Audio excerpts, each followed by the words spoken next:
couché dans le foin, avec le soleil pour témoin. Un petit oiseau qui chante au loin. On se fait des aveux et des grands serments et des vœux. On a les brindilles plein les cheveux. On s'embrasse et l'on se trémousse. Putain, pas toujours les mêmes, hein, ça va pas, ça va pas du tout. La vie allez, allez, qu'est-ce qu'il fait chanter? Bébé, bébé, bébé. Ben alors vous chantez pas, c'est ridicule. Vous me faites honte là, je suis déshonorée là. Comment des moutons qui bêlent pas, qu'est-ce que c'est ça? C'est la maison du bon Dieu là, hein. Il y a tout, il y a les moutons, il y a les chiens, il y a même des chanteurs. Il y a les chanteurs, il y a les canards. Non. Donnez-moi le bras, j'ai peur de tomber. Et vous en savez beaucoup de ces chanteurs également? Tout le temps, tout le temps. Oui. Vous avez vu, ils se sont construits une maison là. Oui, c'est là-haut. Il y a les meilleures fondations, certainement les plus belles fondations de, je sais pas, du monde entier. On ne savait pas quand il fallait cesser de creuser. Beretta était l'architecte. Vous savez, comme il était Jésus superstar, il m'a dit que c'était naturel qu'il soit charpentier. On va le voir d'ailleurs dans le... Ça va? Ça va. Voilà, ça c'est un de mes paroliers préférés et l'autre c'est mon plus préféré aussi. Ah, il y a un Brésilien qui est en train de m'apprendre la bossa nova, mais vraiment comme on doit. Je vous montrerai. Água verde é meu sorriso de manhã cedinho. Água verde, água verde também é clara, que passeia pelo meu olhar. Água verde, corres pro mar. Este trem que tanto para, nem por isso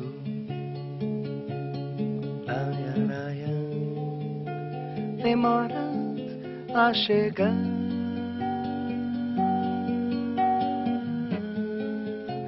Água verde. Vous allez vous lancer dans le rythme brésilien maintenant? Ah oui, j'adore ça, mais ça me passionne. Mais je ne savais pas, et puis j'avais fait une musique. Et grâce à Pitch, je fais moins de complexes sur la musique brésilienne. Je suis rassurée quand il est là. Et puis alors, il a eu la bonne idée de me dire qu'il ferait des paroles. J'espère qu'elles sont convenables, parce que comme je ne comprends rien. Água verde, água verde, água verde, água verde.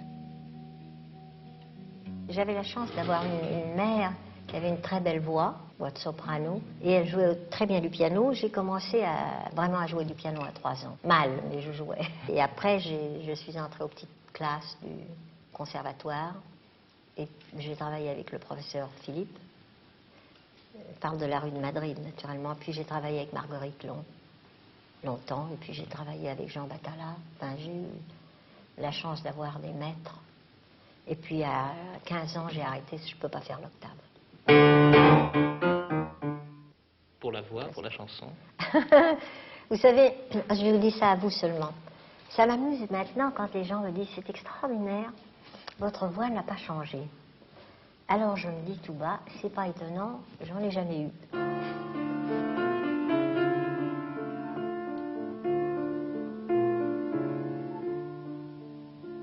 J'ai changé mon piano d'épaule, du bon ou du mauvais côté, de la crinoline au blue jean.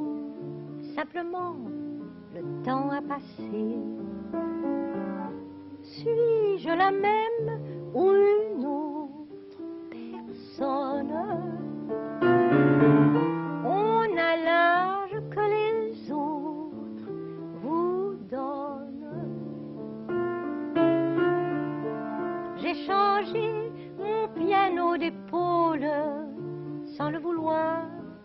sans y penser. Je ne joue plus le même rôle, mais l'important c'est de jouer. Suis-je la même ou une autre personne? On a l'âge que les autres vous donnent. Vous savez, moi je suis très intimidé de vous rencontrer comme ça. Pas autant que moi. Je vais raconter quand même une petite anecdote. Je vous ai écrit et je vous ai envoyé des chansons quand j'avais 18 ans. C'est pas possible. Oui. Je vous C'est ai envoyé- vrai? Oui, oui.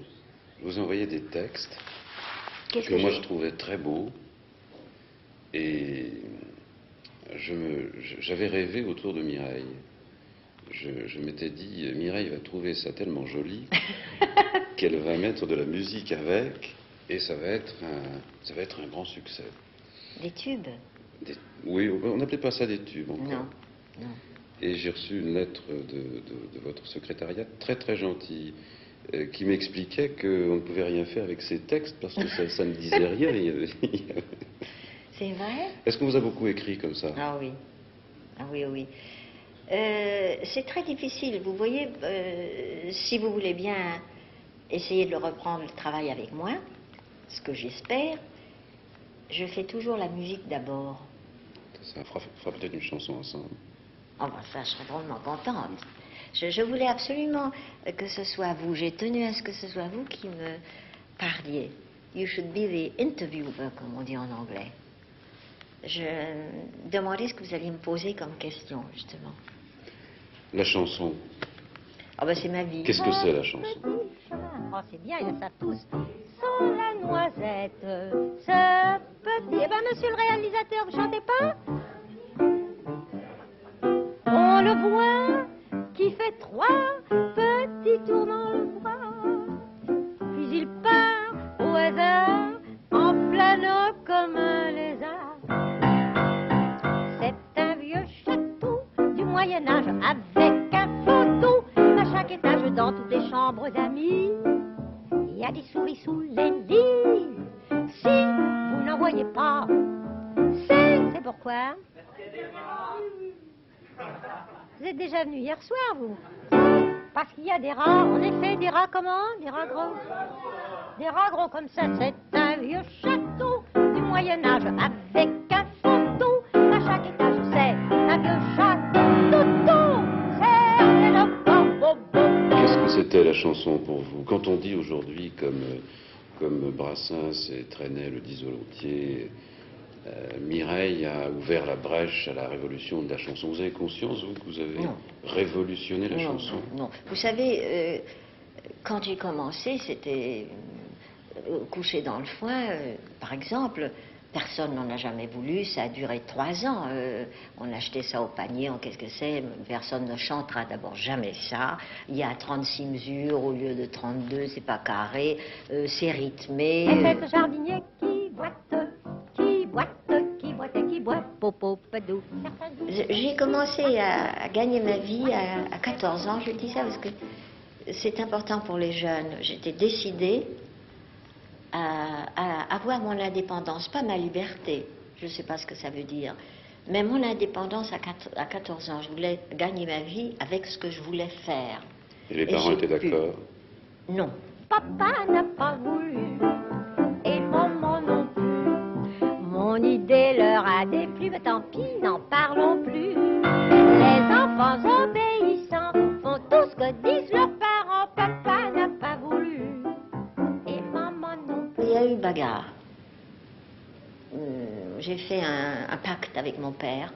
Je lui ai demandé de me laisser 1 an de théâtre. Et puis qu'après, je retournerais au piano, et aider mes parents dans le magasin qu'ils avaient de fourrure, etc.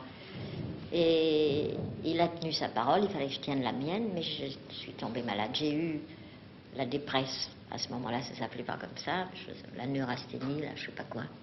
Et puis je suis retournée au théâtre, que je n'ai plus jamais quitté.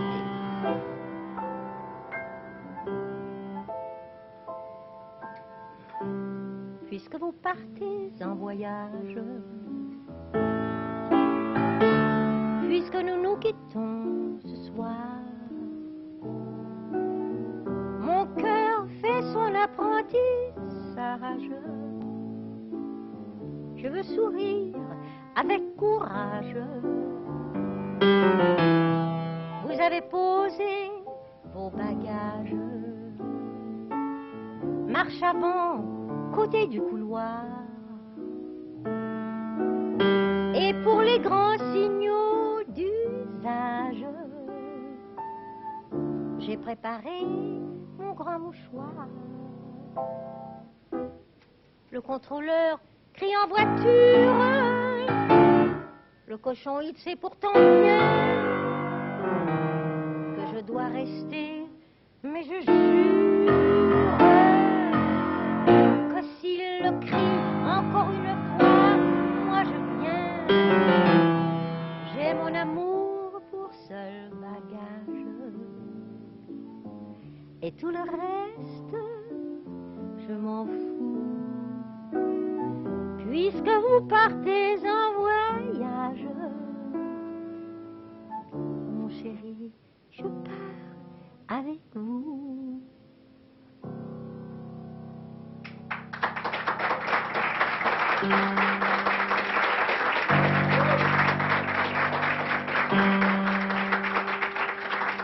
Quand un vicomte rencontre un autre vicomte, c'est parti, qu'est-ce qu'il se raconte? Des histoires de vicomte. Quand une marquise rencontre une autre marquise, qu'est-ce qu'elles se disent? Des histoires de marquise. Quand un gendarme rencontre un autre gendarme, qu'est-ce qu'il est charme? Des histoires de gendarmes. Est-ce que c'était pas un peu bébête cette chanson? Pourquoi cet engouement pour le vicomte? Quand Chacun sur Terre, toutes les histoires ne comptent pas sauf les nôtres. En fait, quand un vicomte rencontre un autre vicomte, qu'est-ce qu'il raconte? Des histoires de vicomte. Bon, en fait, c'était pas une chanson, c'était un monstre.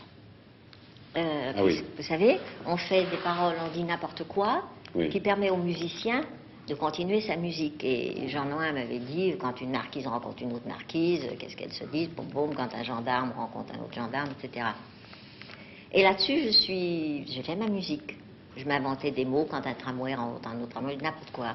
Et quand la musique était terminée, il se trouve qu'un génie de la chanson, Maurice Chevalier, a entendu une amie fredonner ça. Oui, il a dit, je veux faire ma rentrée au Casino de Paris avec ça. Je veux dire, quand un vicomte, je dis, c'est pas possible, c'est impossible.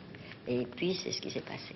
Chacun sur terre se fout des petites misères de son voisin du dessous. Est-ce que vous avez été une star? Qu'est-ce que ça veut dire? New York, Hollywood. Ah, oui. J'ai vu aussi dans les gazettes que vous faisiez à une certaine époque ce que font les gens du showbiz en ce moment. Enfin, ils vont de Londres à Paris tous les jours. Je savais qu'on engageait des gens quelquefois dans les cabarets. Alors je suis allée à Londres dans un cabaret, auditionner.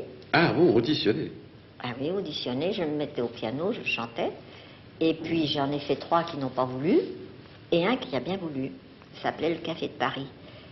Et le 3e jour, il y avait parmi les spectateurs un célèbre Sacha Guitry anglais qui était Noel Coward, qui avait une opérette à Londres qui se jouait depuis 7 ans, m'a convoqué et il m'a dit bon, chaque acteur, chaque personne dans notre profession a une roue autour de sa tête, comme à la loterie.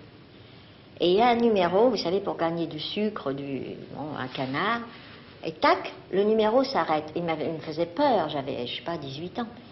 Le numéro vient de s'arrêter, voulez-vous aller créer mon opérette à New York? Alors là-dessus, je suis d'abord tombée dans les pommes. Ensuite, j'ai Vraiment? dit... Ou c'est une image? Ah oui, non, New York, surtout à cette époque, créer l'opérette de Noel Coward, un rêve. Et puis je sais même pas, ça avait dépassé tout ça. Et puis après, j'ai dit, naturellement bêtement, ah non, je peux pas parce que je joue Fifi à Paris. Il m'a dit, je vais arranger ça. Avec Albert Wilmetz, qui était le directeur des Parisiens, et l'auteur de tellement de chansons célèbres. C'est dans quelle année, alors? C'était... je ne sais plus. Il y a tellement longtemps, tant pis. Je rêvais tout le temps, je rêvais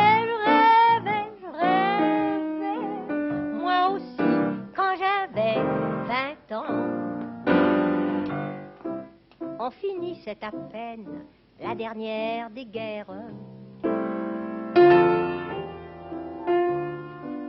Qui jusqu'à la suivante fut vraiment la dernière. Et c'était la belle époque, pour l'époque s'il en fut. On était tous un peu fous, si l'on avait su. Moi aussi, quand j'avais 20 ans, je rêvais tout le temps. Je rêvais. Moi aussi, quand j'avais 20 ans. J'ai tout fait. Puis à Hollywood, j'ai fait tout, j'ai tourné.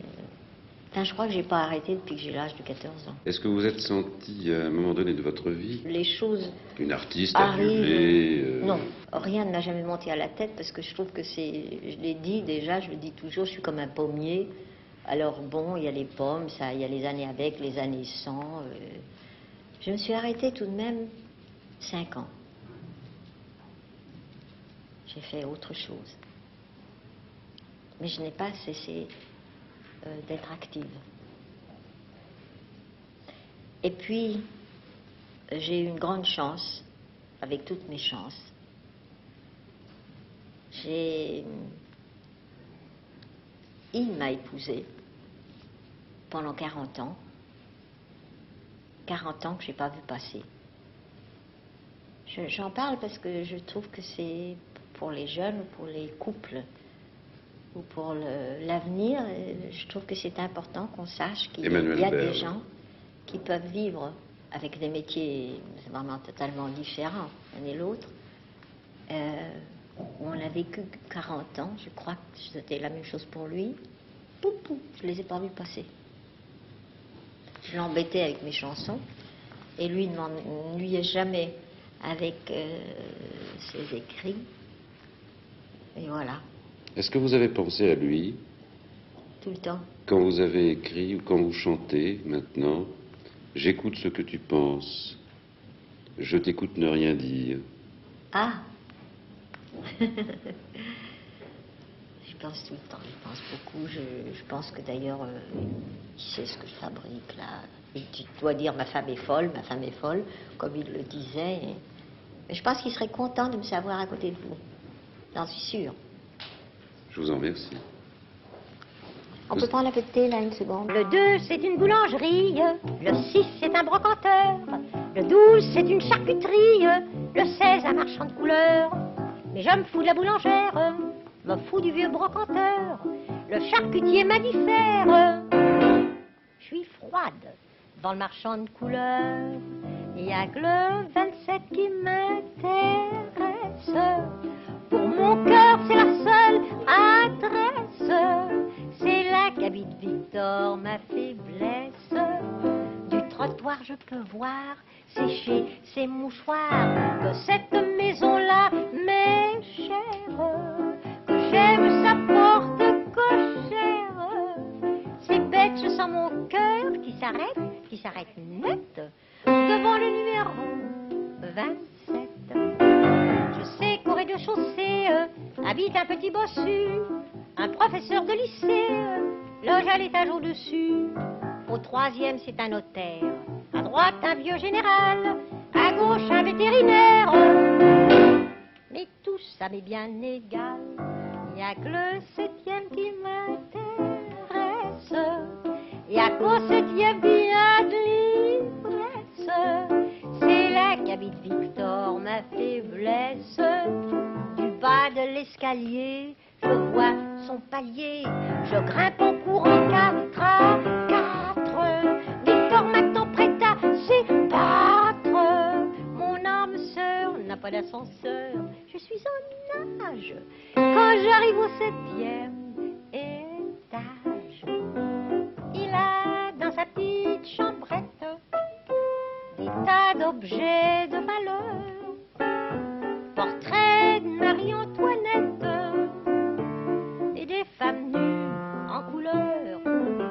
Et puis de fauteuils rustiques, un poisson dans un bocal, un presse-papier à musique, et puis le sabre d'un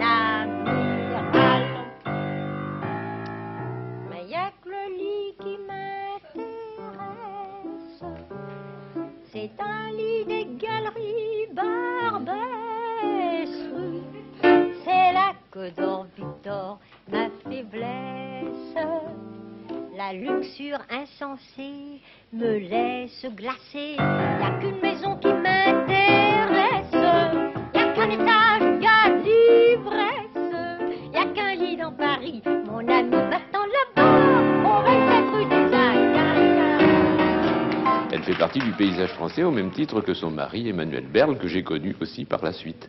Et il y a eu dans ma vie ce couple qui était tout à fait curieux, à la fois merveilleusement assorti et en même temps extraordinairement disparate. Il semble qu'à l'époque, cette chanson, Couchée dans le foin, Oui. a fait partie presque du début de l'explosion sexuelle, la fameuse explosion sexuelle. Est-ce que pour vous, ça a un écho un peu libertin dans votre souvenir d'enfance? Moi, j'ai jamais eu d'explosion sexuelle dans ma vie. Je vois, enfin, je sais pas très bien ce que c'est qu'une explosion sexuelle. Ce qui ne veut pas dire que je sois complètement dépourvu de sens, non. J'en ai comme tout le monde. Mais vous savez, quand j'étais jeune avant la guerre. Alors avant la guerre, il n'y avait pas d'explosion sexuelle. La France était un pays très décent, on ne voyait pas de cochonnerie à l'aventure des cinémas. Je me rappelle que le plus grand scandale, ça a été un film de 1930, je crois, qui s'appelait Extase, où on voyait les nichons de Eddie Lamar, je crois bien, enfin d'une dame d'Hollywood. Bon, et ben alors, non, la seule chose qui existait dans ce domaine, c'était les énormes gauloiseries, les obscénités gigantesques et faramineuses que l'on se disait dans la cour de récréation du lycée. Alors, évidemment, Coucher dans le foin, c'était un petit peu coquin. Mais enfin, c'était si peu coquin à côté de ce que nous nous racontions entre la classe de latin et la classe de mathématiques que ça ne nous épatait pas énormément, à ce point de vue-là, en tout cas. Emmanuel Berle m'avait écrit une lettre à propos d'un de mes livres, et je lui avais répondu, et je me rappelle que cette correspondance tournait autour d'un problème un peu particulier, qui était de savoir si on écrivait pour soi-même ou si on écrivait pour les autres. Et il m'a demandé de passer le voir. Et je suis arrivé dans cette rue Montpensier, où habitaient Emmanuel Berle et Mireille.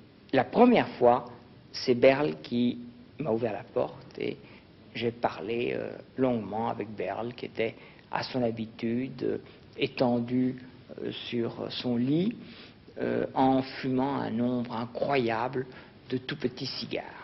Et je crois que cette première fois, je n'ai pas vu Mireille. Mais de nombreuses autres occasions de rencontres se sont présentées, et finalement, je voyais Berle assez régulièrement. Et la seconde fois où j'ai été le voir, ou la troisième fois où j'ai été le voir, la porte m'a été ouverte par un personnage qui apparaissait comme un petit elfe avec une tête de loup. Et c'était Mireille. Et ce qui m'a frappé tout de suite en Mireille, c'était évidemment cette voix si particulière, si extraordinaire, que j'ai retrouvée comme ça en privé, après l'avoir entendue en public. Et de temps en temps, j'allais déjeuner avec Théodore, avec Emmanuel Berle, dans un restaurant voisin où il avait son couvert mis grâce à Raymond Oliver. C'était le Véfour, le grand Véfour, où le quartier général d'Emmanuel Berle était établi. Mais de temps en temps, il ne descendait pas ses escaliers, il restait sur son lit, et je me rappelle que Mireille nous apportait de quoi manger. Alors vous voyez, j'ai beaucoup de gratitude à Mireille, puisque elle me nourrissait pendant que j'écoutais Emmanuel Berle. Est-ce que c'était bon? C'était simple, mais bon. Ah oui, je fais très bien la cuisine aussi, ça peut vous intéresser. Oui, alors je veux bien, si je vous invite à dîner, j'espère, quand on fera les chansons, très très bien, je veux bien qu'on dise du mal de mes chansons, mais pas de ma cuisine. Un peu de pied sous la table.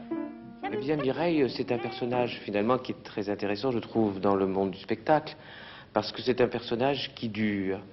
Et que je crois que c'est une des rares personnes, une des rares artistes, une des rares femmes dont on puisse dire qu'on l'a connue quand on était petit sans qu'on puisse en avoir honte devant elle, c'est-à-dire que sans la vexer.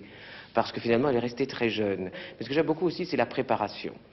On voyait les élèves Gaudy chez cette dame comme ça qui pinçait un peu les lèvres, qui avait à la fois un œil tout à fois narquois, parfois sévère même, qui grondait et qui riait beaucoup. Et au fond, on avait envie de passer de l'état de téléspectateur et de spectateur tout court à l'état d'élève. C'était le premier degré vers une carrière, parce qu'on aurait voulu fredonner en même temps que Mireille, qui, dans une certaine manière, faisait la courte échelle au mythe. C'est-à-dire que nous qui étions publics, grâce à elle, eh bien, elle nous donnait la main et on débarquait dans le monde, ce monde du spectacle qui fait tellement rêver et qui, au fond, était une sorte de paradis. Donne-moi tout ce que je n'ai pas eu et empêche-moi de dériver comme un vieux radeau perdu.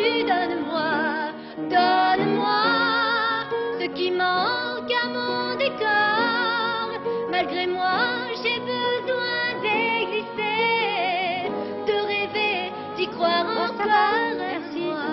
Top, top, top. Qu'est-ce qu'il y a chanté faux là? Patrice, c'est pas vous? La vérité? Je sais pas. Voilà, il y a un doute là. C'est faux, il faudra le retravailler. Bon, Françoise, je vais vous demander quelque chose de très important pour moi. J'ai 2 petits garçons, je les appelle mes bébés, qui sont venus auditionner il n'y a pas très longtemps. Je suis tout à fait étonnée d'avoir ces 2 enfants qui ne veulent faire que des comptines, qui écrivent des textes, donc pour les enfants. Et je me demandais si, astralement parlant, vous pourriez m'expliquer leur cas. Hein, on va voir ça. Oui. Donc vous me dites un petit bout de texte pour que Françoise puisse entendre, s'il vous plaît. Oui. La sauterelle. Comment? Pardon. La Pardon. sauterelle. La tourterelle. La sauterelle, madame. La sauterelle. La sauterelle. Ah, j'entends rien. Bon, alors allons-y. Une grêle sauterelle, elle a fait la cabriole, elle a volé la carriole de mes 13 tourterelles. Tout le monde l'a dit belle, l'a dit belle, l'a dit folle, l'a dit belle en la carriole, l'a dit folle sous l'ombrelle. Une frêle libellule, elle a volé ma ficelle, elle a fait la funambule sur un ruban de dentelle. Tout le monde l'a dit belle, l'a dit belle, l'a dit bulle, l'a dit belle sous le tulle, l'a dit bulle au bout du ciel. C'est un extrait. Bon, ça fait un petit bout, ça, Oui. on a un petit aperçu. Ce qui me frappe dans ces 2 thèmes, c'est j'ai peur d'employer des termes compliqués, je suis tellement non, ça fait habituée, rien. Oui, j'ai oui, du oui. mal à en trouver d'autres. Disons qu'il y a une problématique affective. C'est le problème de la maman, si vous voulez, qui est posé dans les 2 thèmes.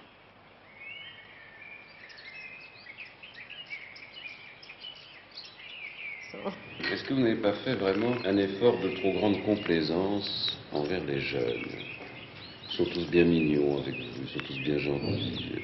Le petit conservatoire, Bon, on a pu dire que c'était le patronage aussi. Un petit peu. Bien sûr, on peut dire tout ce qu'on veut. Et tout est vrai de ce qu'on peut dire. La seule chose, c'est qu'il n'y a pas de petit conservatoire s'il n'y a pas d'élèves. Je n'y suis strictement pour rien. Ce sont eux qui l'ont voulu, ce sont eux qui ont désiré que ça dure depuis 23 ans. Je n'ai jamais rien appris à personne. Je peux détecter un peu plus vite que les autres, et ça serait triste si je n'y arrivais pas. En dehors de ça, il y a un dialogue. Mais comme Sacha Guitry m'a expliqué une bonne fois, je le cite encore une fois parce que c'est un grand ami et qu'il était extraordinaire, il m'avait dit un jour où j'étais angoissée pour autre chose, n'oubliez jamais qu'il n'y a que le succès qui compte. Qu'est devenue la basse Égypte dont j'étais le pharaon? Que devinrent les dieux de la crypte dans la ronde des religions?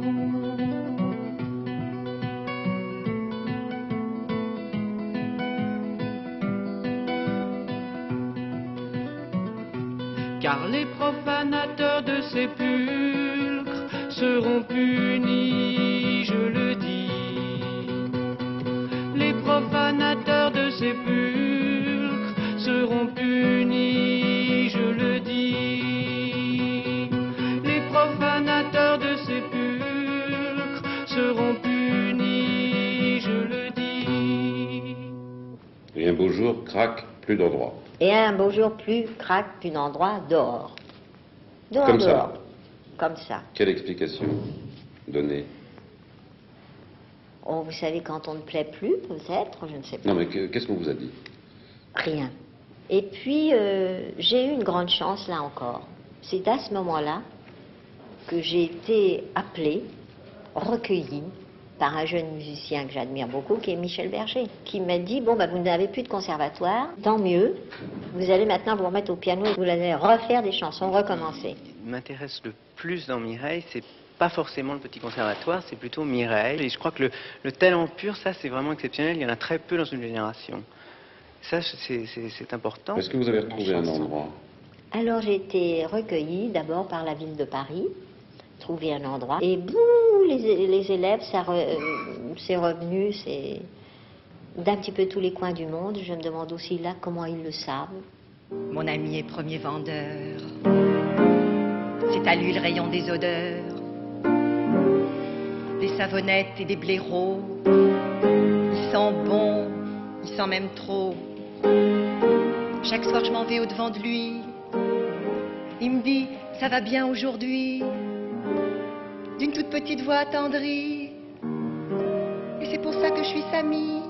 Hier, un ancien élève, Philippe Richeux, m'a dit, mais vous n'avez pas revu Souchon depuis 12 ans? Et comment Souchon était au petit conservatoire? Comment? Mais naturellement, il était là avec 2 jumelles. Il est resté longtemps, je ne savais pas. Comme il n'a plus les mêmes cheveux, tandis que celui-là savait, parce qu'il était de la même promotion. Alors Souchon avec 2 jumelles, ça m'était sorti de la tête complètement. Vous êtes là avec une possibilité d'avoir une image, une télévision et un micro. Et à aucun moment vous n'y avez pensé. Alors je ne peux pas arrêter tout pour vous dire vous avez un micro, vous êtes à 3 km du micro, impossible qu'on vous comprenne ni qu'on vous entende surtout. Refaites juste le début. Vous le savez ça, je comprends bien que le trac y est pour beaucoup, mais quand même je ne vais pas encore maintenant vous redire ça. Vous les avez devant vous. Oui. Oui quoi? Oui qui? Oui madame. Ah bon. D'accord. Recommencez le début là. Le deuxième? Bon, le troisième alors si vous voulez. Le deuxième. Mais tenez compte du micro quand même. Non, pas trop. Écoutez, ce n'est pas tout encore. J'ai plus d'un défaut que l'on ignore. Je veux sans mentir aujourd'hui vous en avertir pour n'avoir aucun repentir. Regardez, le micro est devant vous. Vous êtes là-bas, de l'autre côté complètement. Tournez-vous un peu, trichez un peu. Non, mais pas par là. Ne touchez pas au micro. Voilà, parlez. Mais lui, parlez-lui de 3 quarts. Et lui, il va se débrouiller. Et combien de temps que vous travaillez avec Mireille? 15 ans. Enfin, qu'on est avec Mireille, ça fait 15 ans, oui. 15 ans de scolarité? Ah non, pas 15 ans de scolarité, 15 ans d'amitié.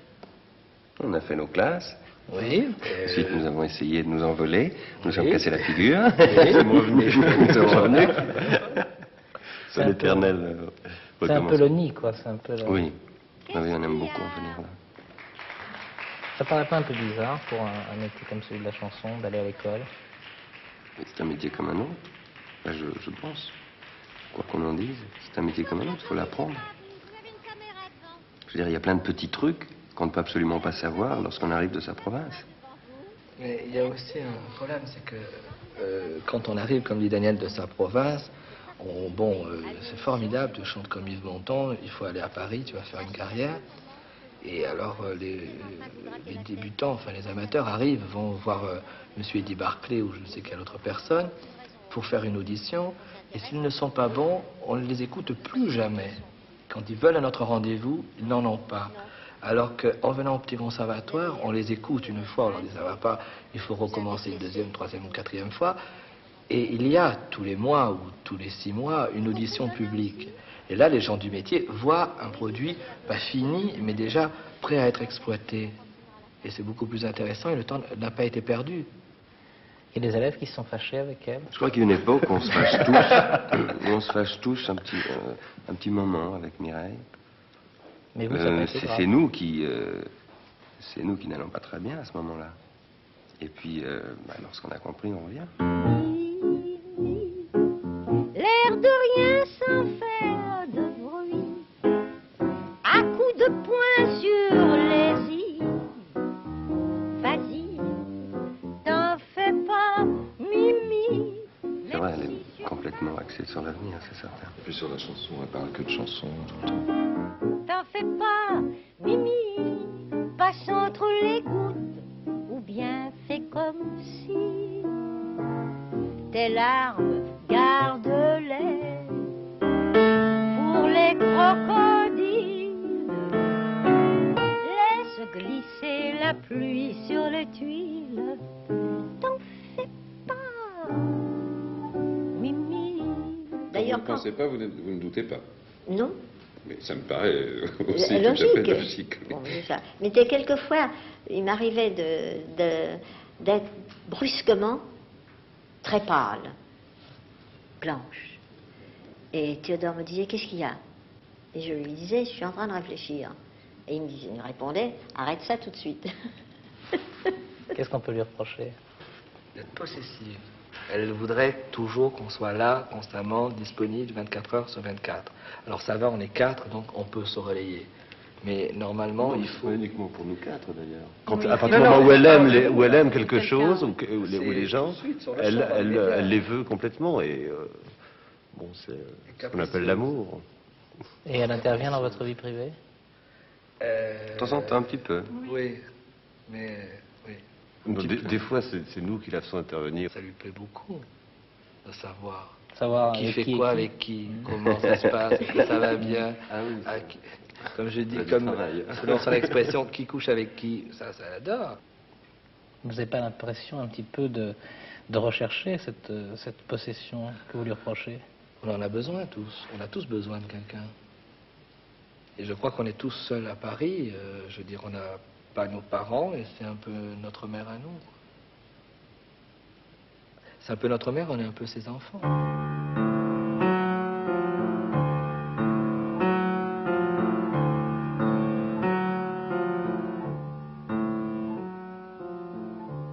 Quand on se dit qu'on n'a personne à qui parler, on est perdu comme une planète inhabitée. Et l'on vit chacun pour soi, et l'on se parle tout bas. Qui disait que silence d'or valait mieux que paroles sonores? Tout seul on s'abandonne, enfermé, sans personne, tout seul.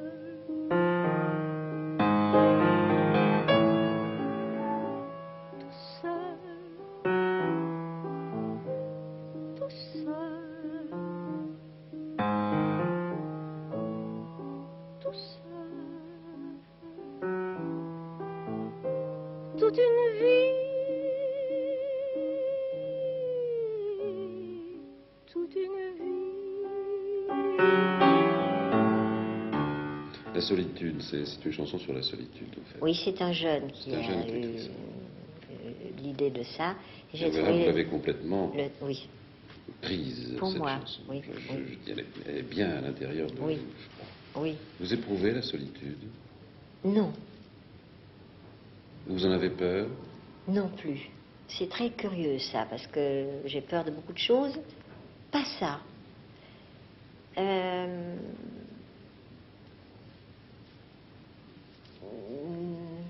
Le manque est très fort. Le manque, ça veut dire le manque de Théodore. Mais de solitude, je ne sais pas ce que ça veut dire. Peut-être est-ce que c'est parce qu'il y a la musique? Je ne sais pas. Et puis il m'est arrivé un phénomène actuellement, depuis 8 mois.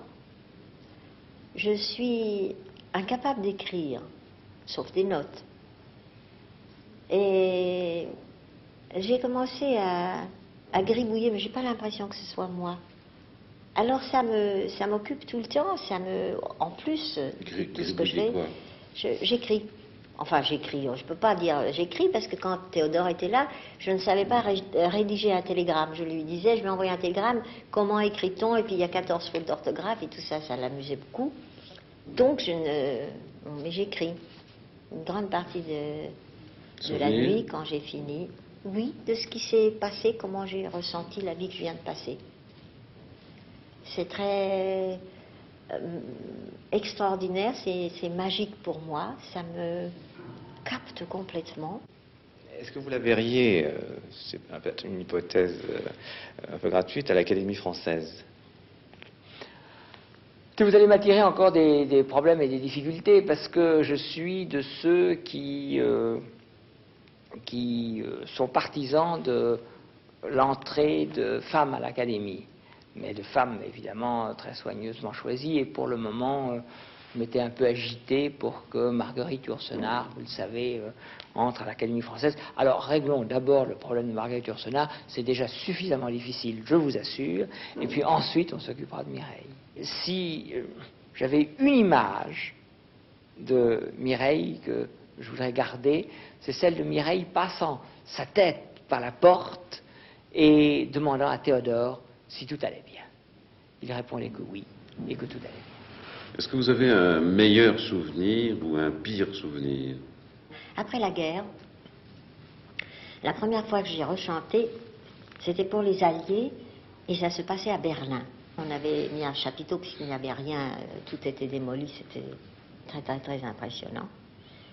Il y avait 200 les Marines américains, c'était fait pour les Alliés, je ne savais pas. Et ils chantaient,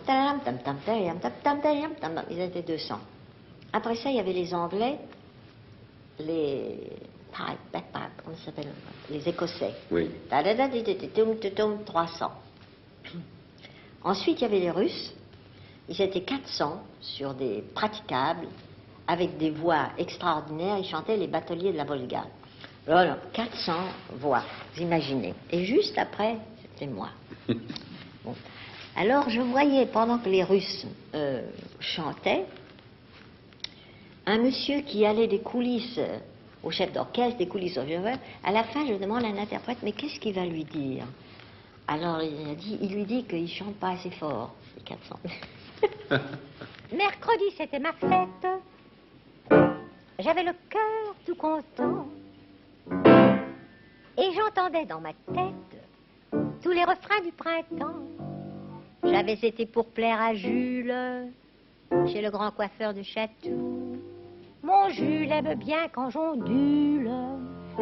J'étais pimpante, et puis surtout, j'avais mis la robe qu'il aime.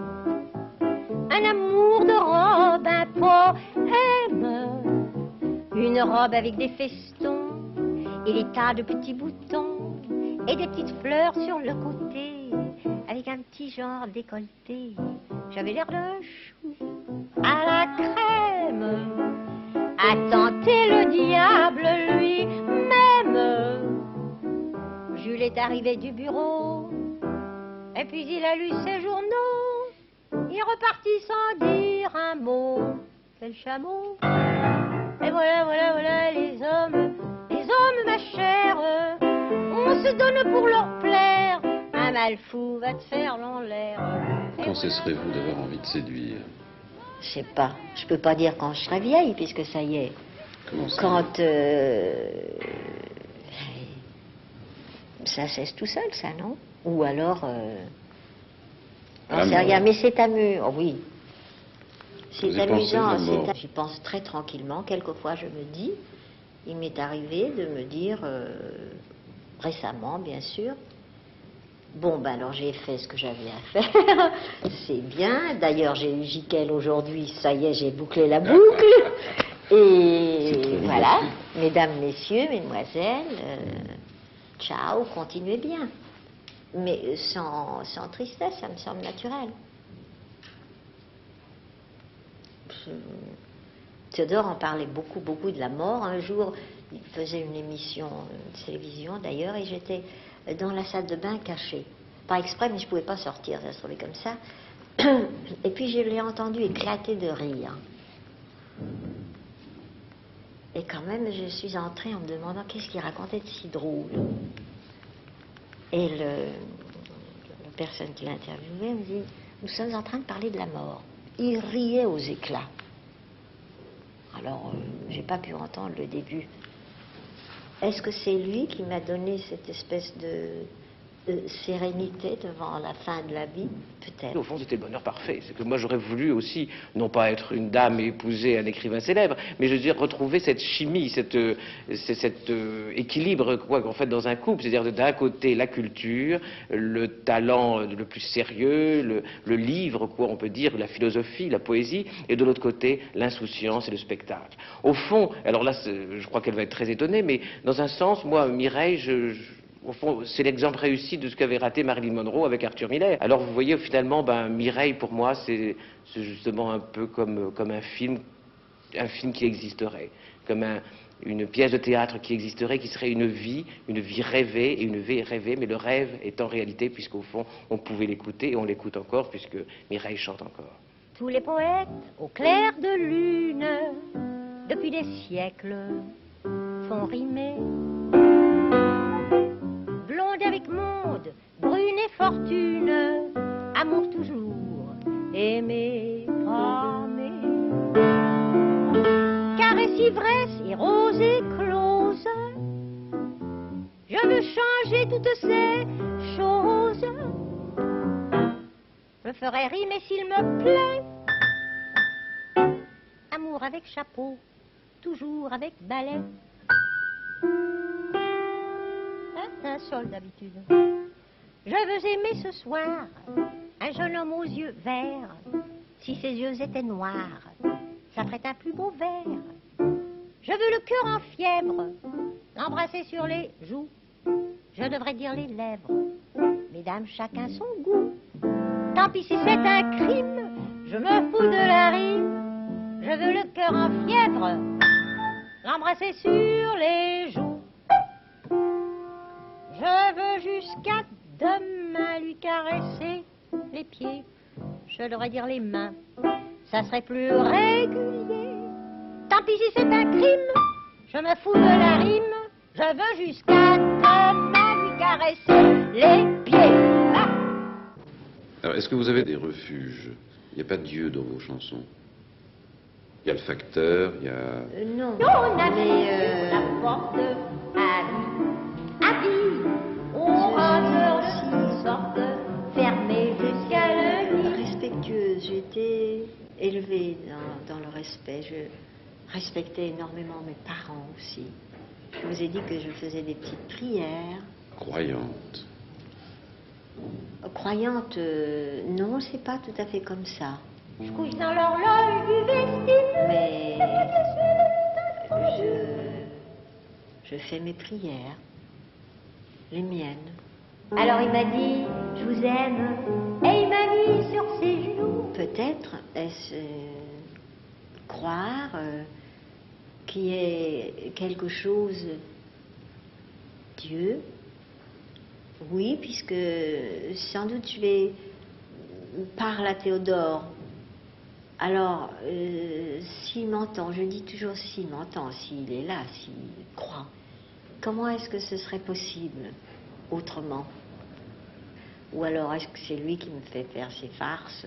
Ou alors est-ce que ça l'amuserait de savoir qu'on vient de traduire son dernier livre, Regain au pays d'Auge, en japonais? Ça le ferait rire. Alors je ris, pensant que vraiment ça l'amuserait de toutes les langues du monde, que ça soit en japonais. Mais Dieu est gai.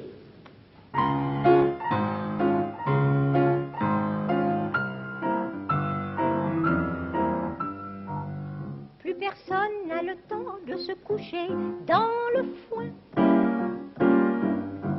D'au-delà des fumées, le soleil en est témoin. Quant au petit chemin qui sentait bon la noisette,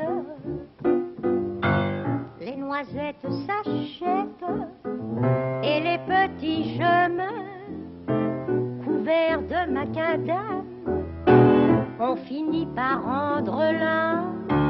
Les demoiselles se balancent pas mal, les balançoires. Et d'ailleurs on n'en met plus aucune dans aucun soin.